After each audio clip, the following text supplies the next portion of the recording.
क्योंकि आदिबाने केबांग ऑलरेडी एक report submit किया हुआ है कि सियांग नदी में एक डैम हो during late Kanger Jamos presidentship. उसके चलते आज during Tadum Libang's presidentship we have consented to the government for carrying out the PFR pre-feasibility report for the said dam.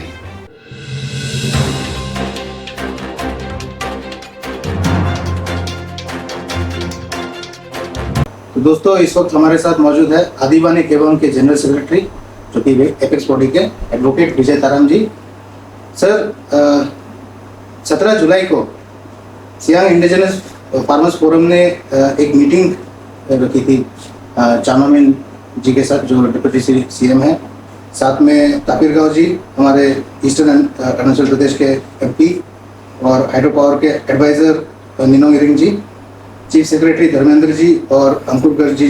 तो सर उन्होंने जो अपने चर्चा में रखी कि जो 11,000 मेगावाट का सियांग मल्टीपर्पज़ प्रोजेक्ट है तो वो उसकी सहमति नहीं दे रहे हैं, और आगे उन्होंने ये भी कहा कि आदिबाने केबांग की तरफ से जो उन्होंने गवर्नमेंट को जो परमिशन दिया है सर्वे के लिए तो उनसे भी वो काफ़ी नाखुश है। तो सर आपके तरफ से आदिबाने केबांग की तरफ से क्या इसका रवैया है सर, क्या कमेंट्स रहेंगे? हाँ, पहले तो ईस्टर्न पोस्ट को बहुत बहुत धन्यवाद। ये बहुत दिनों से एवीके के ऊपर में बहुत सारा एलिगेशंस डाले गए हैं SIFF के द्वारा और बहुत सारे अन्य लोगों के द्वारा सोशल मीडिया प्लेटफॉर्म्स में। पहला बात यह है कि हम वापस जाते हैं आदिबाने केबांग जब हमारे स्वर्गवासी कांगेर जामो जी प्रेसिडेंट थे एवीके का। उस समय advocate Tony Pertin vice president थे।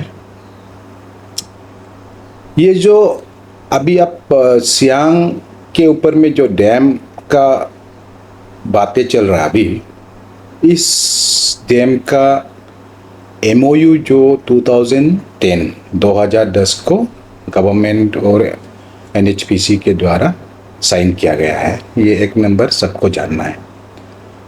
उस समय ऐसा था कि सियांग के ऊपर 3 डैम्स प्रपोज किया गया, यामने नदी के ऊपर, सियोम के ऊपर, सिमांग के ऊपर, बहुत सारा डैम्स, करीबन 48 डैम्स आदि बेल्ट में। तो इसका कंसर्न सारा आदि लोगों को हुआ, मुझे भी पर्सनली हुआ, हम लोग ने भी इसका विरोध किया। तब एवीके ने एक कमिटी गठन किया, लेट कांगेर जामो जी जब प्रेसिडेंट थे, तो उसका चेयरमैन जो है उस समय के vice president advocate Tony Pertin ji, जो बाद में प्रेसिडेंट भी हुआ एवीके का। तो उन लोगों ने जहाँ जहाँ ये डैम प्रपोज किया है आदि एरियाज में, वो सब बस्ती में जाके बस्ती वालों के साथ में मीटिंग किया, सलाह मशवरी किया। तब उस कमिटी ने ये रिपोर्ट सबमिट किया कि आदि बेल्ट में जितना सारा 40-50 MOUs आपने साइन किया है उतना सारा नहीं करके सिंगल एक डैम सियांग नदी के ऊपर बनाइएगा। That was the report submitted by that very committee headed by Advocate Tony Pertin during late Kanger Jamo's presidency. And that is a fact. Let us keep that aside dear. Consequent upon that, उसके चलते आज बाकी सारे dam MOUs का कोई company भी नहीं आ रहा बनाने के लिए। पब्लिक भी डिमांड करके भी कोई जगह में तो डिमांड कर रहा है कि आइएगा बनाइएगा, पर companies they not coming back. तो उसी के चलते अभी 2010 को जो MOU साइन किया गवर्नमेंट ऑफ अरुणाचल प्रदेश और NHPC ने, उसको अभी ये गवर्नमेंट ऑफ इंडिया का ये प्लान है कि सिंगल एक डैम बनेगा, सियांग मल्टीपर्पज डैम कहलाएगा नाम भी। तो उसमें गवर्नमेंट ऑफ अरुणाचल प्रदेश ने हमारे टेन्योर में अभी का जो प्रेजेंट एबीके का टेन्योर में हमें बुलाया मीटिंग में, और मीटिंग में ये रिक्वेस्ट किया कि आदि एरिया का जो रॉक एंड सॉइल जो माउंटेन्स है वो डैम के लिए फिट है ना नहीं है, एक फिजिबल है ना नहीं है, उसका एक रिपोर्ट कम से कम स्टडी करने दीजिए बोल के। तो हम सबको ये जानना है, एक चिड़िया का भी एक पोटेंशियलिटी चिड़िया ही होगा जन्म से मरण तक, लेकिन आदमी का और बाकी रिसोर्सेस का, एक पत्थर का भी बोलो, एक पेड़ का भी बोलो, उसका पोटेंशियलिटी को कोई नहीं बोल सकता है। जैसे एक आदमी, सिंपल सा आदमी ने कल जीसस क्राइस्ट बन गया, सिंपल सा एक आदमी का पोटेंशियलिटी इतना था कि वो गौतम बुद्ध बन गया, एक महावीर बनना है। उसी प्रकार एक कोयला को आप देखता है, एक सिंपल सा कोयला है, कहीं पड़ा हुआ है, कोई किसी का नज़र भी नहीं है, लेकिन बाकी नहीं जानता है कि उस कोयले का पोटेंशियलिटी ऐसा है कि उसको आप धरती के भीतर बहुत साल तक रखने के बाद में धरती का एक प्रेशर जब उसके ऊपर पड़ जाता है, वही कोयला डायमंड बन जाता है। That is the potentiality of dead coal to a diamond. हमें मालूम होना है कि उस कोयला और ये डायमंड में जो बहुत वैल्यूबल है, कोयला के रहते, कोयला में ही रहते कोई वैल्यू नहीं है उसका ज़्यादा, लेकिन जब डायमंड बन जाता है वही कोयला, तो वो करोड़ों में सेल हो जाता है।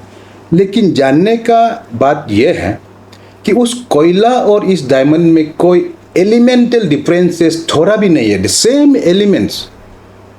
उसी प्रकार अपना आदि एरिया का जो पोटेंशियलिटी है, उसको आदि बाने के बाद ये चाहता है कि आजकल के मशीनी दौर में मशीन और जितना भी ऑब्जर्वेशंस के द्वारा हमारा जो ज़मीन पत्थर का पोटेंशियलिटी है उसको हमें जानने देने से उसमें कोई खराबी नहीं है, किसी को भी कुछ इफेक्ट नहीं पड़ता है वो, बल्कि हमें ये मालूम हो जाता है कि यस, मेरा ज़मीन का इतना पोटेंशियलिटी है। उसी विचार के साथ में, उसी थॉट के साथ, with all sincerity and with all honesty, आदि बाने के बाद ने गवर्नमेंट को प्री फिजिबिलिटी रिपोर्ट के लिए हाँ कहा है। ये एक और बात नहीं भूलना है, क्योंकि आदि बाने के बाद ऑलरेडी एक रिपोर्ट सबमिट किया हुआ है कि सियांग नदी में एक डैम हो during late Kanger Jamos presidentship. उसके चलते आज during Tadum Libang's presidentship we have consented to the government for carrying out the PFR pre-feasibility report for the said dam। और हमको ये मालूम भी करना है डैम का जो है, क्योंकि मैं इस विषय पे बहुत सालों से लगा हुआ हूँ, बहुत सारा देश विदेश छोटा बड़ा डैम मैंने विज़िट किया है, और जहाँ जहाँ पे डैम ब्रेक हुआ, डैम ब्रेक के बाद भी मैंने जाके खुद अपने आंखों से देखा है। तो डैम का एक प्रोसेस होता है जिसको हमको मालूम करना है। डैम का कोई भी गवर्नमेंट स्कीम, डेवलपमेंट स्कीम, या आप एक बिल्डिंग बनाएगा, एक छोटा सा सड़क बनाएगा या कुछ भी बनाएगा, तो एक प्रोसीजर होता है। उसी प्रोसीजर के चलते बिना प्रोसीजर का कोई भी गवर्नमेंट फंड्स अप्रूव नहीं करता है और रिलीज नहीं करता है। और डैम के लिए फर्स्ट है उस जगह पे ये डैम फिजिबल है कि नहीं है, उसको PFR बोलता है, प्री फिजिबिलिटी रिपोर्ट।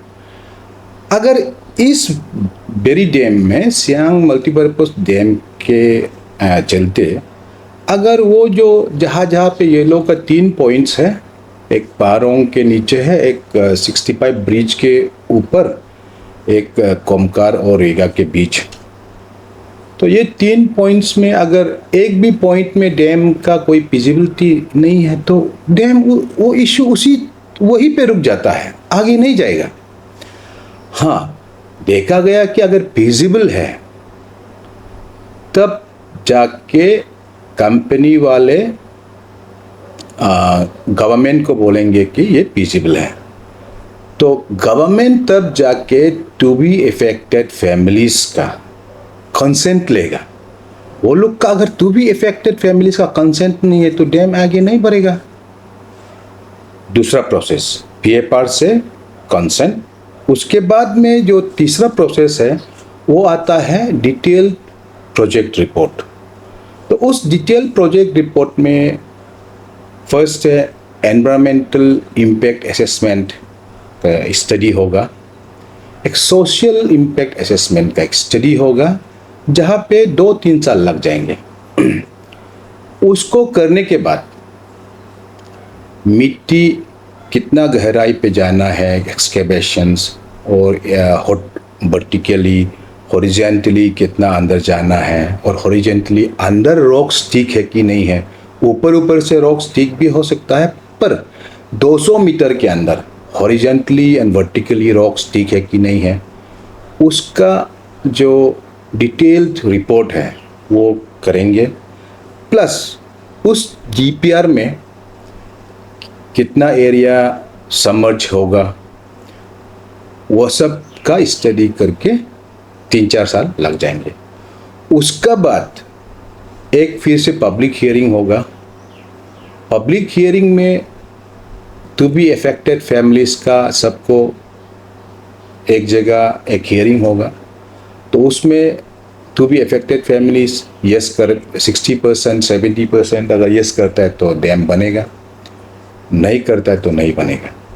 हाँ, अगर पब्लिक हियरिंग में टू बी अफेक्टेड पार्टीज हाँ करता है, तब और एक स्टडी होगा जिसको कैडेस्ट्रल सर्वे बोलता है।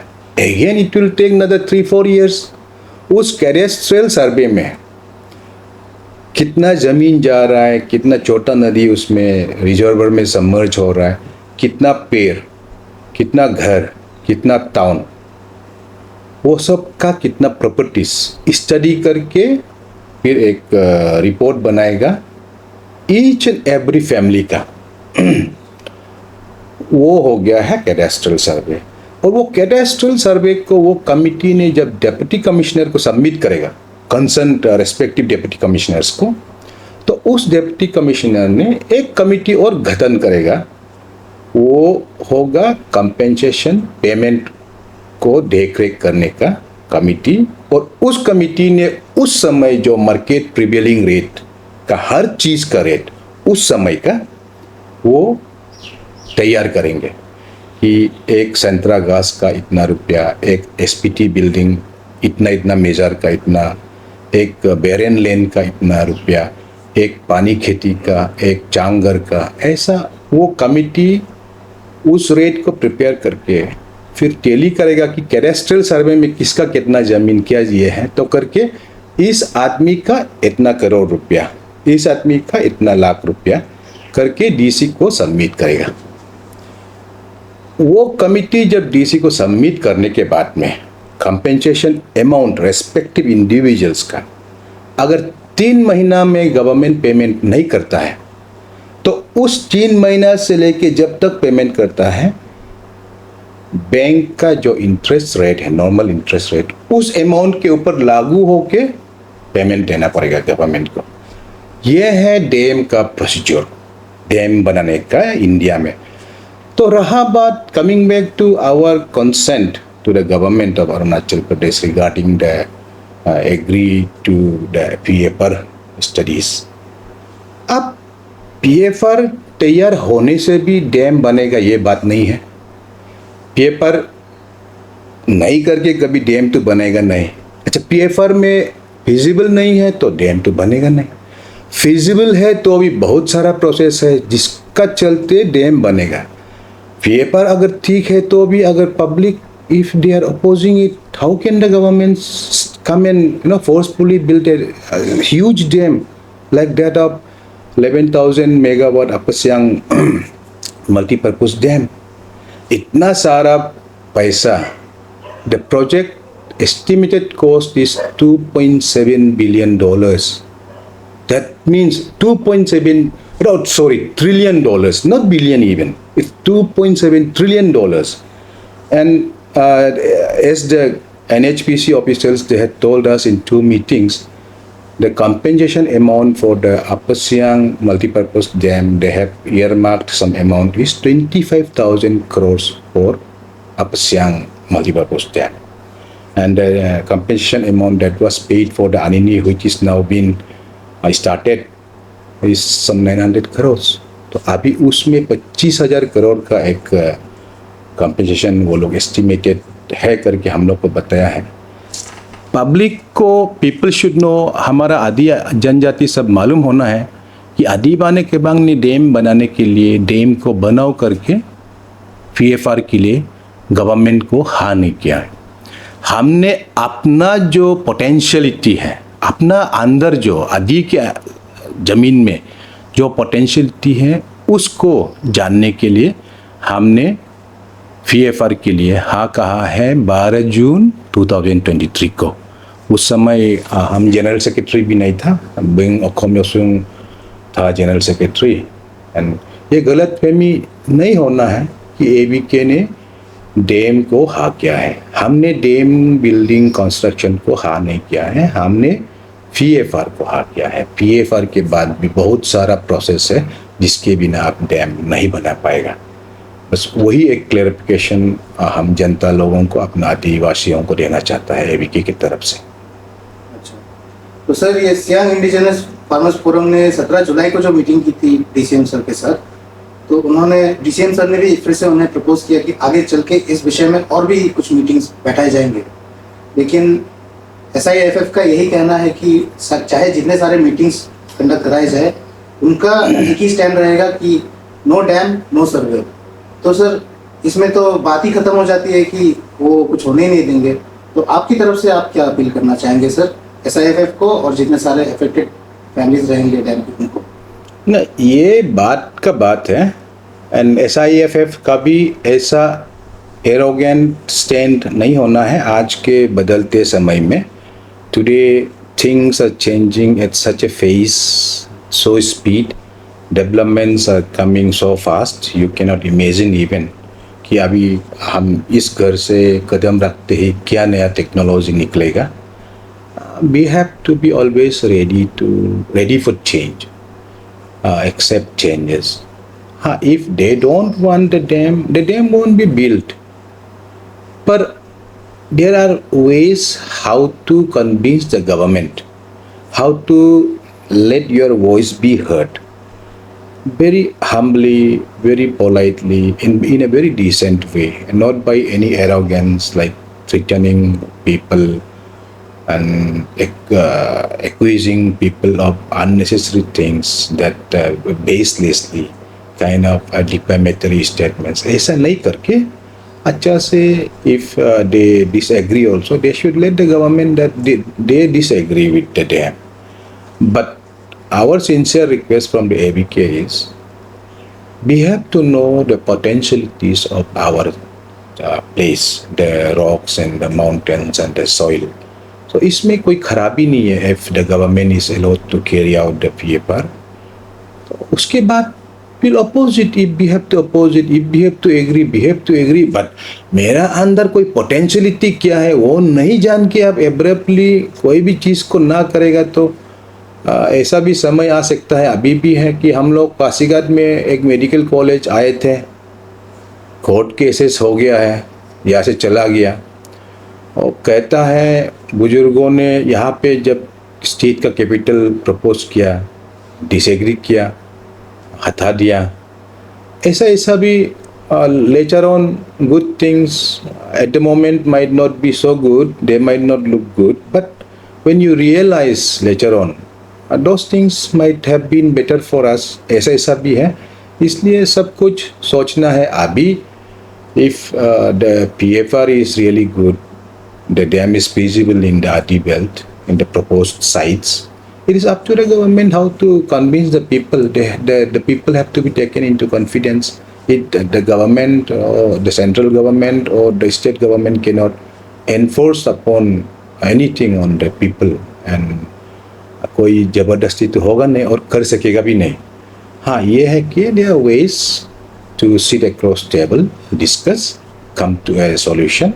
very politely, very humbly, not in a very unwanted manner. वही है हमारा जो रिक्वेस्ट है SIFF से. हम भी SIFF का पुराना मेंबर है. ये नाम भी हमने रखा. This is my name given by me. I thought about while the moment was gearing up, I thought about a name.